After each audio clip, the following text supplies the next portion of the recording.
2018 December 27న CBI వాళ్ళు మా పాప కేసును టేకప్ చేయటం జరిగింది. తర్వాత 2019 డిసెంబర్ 14న మాకు కొన్ని అనుమానాలు ఉన్నాయి, అవి నివృత్తి చేయాలంటే రీపోస్ట్ మార్టం చేయాలన్నారు.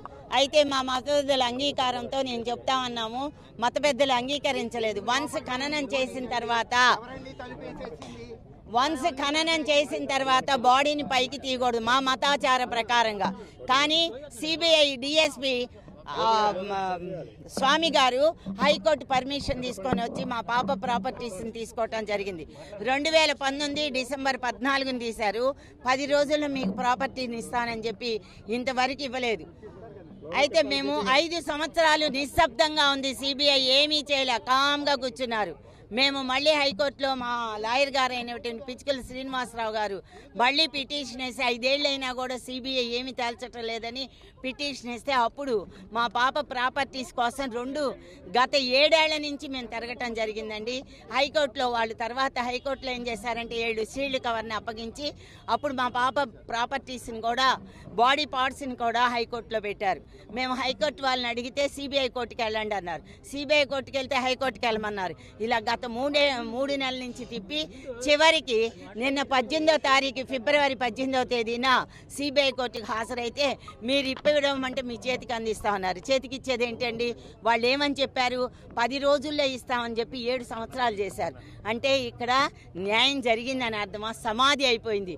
న్యాయం, ధర్మం అలాగే నీతి మొత్తం కూడా మా పాప బాడీ పార్ట్స్తో సమాధి చేయటం జరిగింది. ఈనాడు హైకోర్టులో మేము ఆ పార్ట్స్ని తీసుకొని 2ంటికి మా బరియల్ గ్రౌండ్లో సమాధి చేస్తారండి.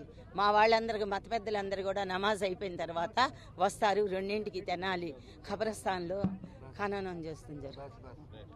ఇంకొకసారి మాకు ఇన్ని సంవత్సరాలు 18 సంవత్సరాలు మా ఎన్నంటూ ఉండి పిచ్చుకల శ్రీనివాసరావు గారని మిగతా లాయర్లందరూ కూడా గంగా గారు కానీ విజయవాడ బార్ అసోసియేషన్ మొత్తం మాతో ఉందండి.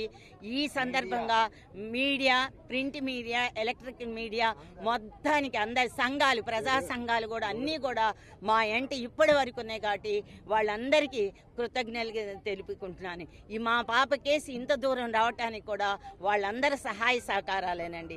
అంతేకాకుండా మాకు ఇంతకుముందు మినిస్టర్, ఎక్స్ మినిస్టరు, తర్వాత ఎమ్మెల్సీ, ఎక్స్ ఎమ్మెల్సీ, అలాగే మహిళా కమిషన్ చైర్మన్ ఎక్స్ ఎమ్మెల్సీ దన్నపనేని రాజకుమారి గారు కూడా మాతో ఇప్పటి వరకు కూడా వెన్నంటున్నారండి. ఆమెకు కూడా మీ అందరికీ కూడా మా కృతజ్ఞతలని, మా కుటుంబం తరపున, మా పాప తరపున మీ అందరికీ కృతజ్ఞతలు తెలుపుతున్నానండి.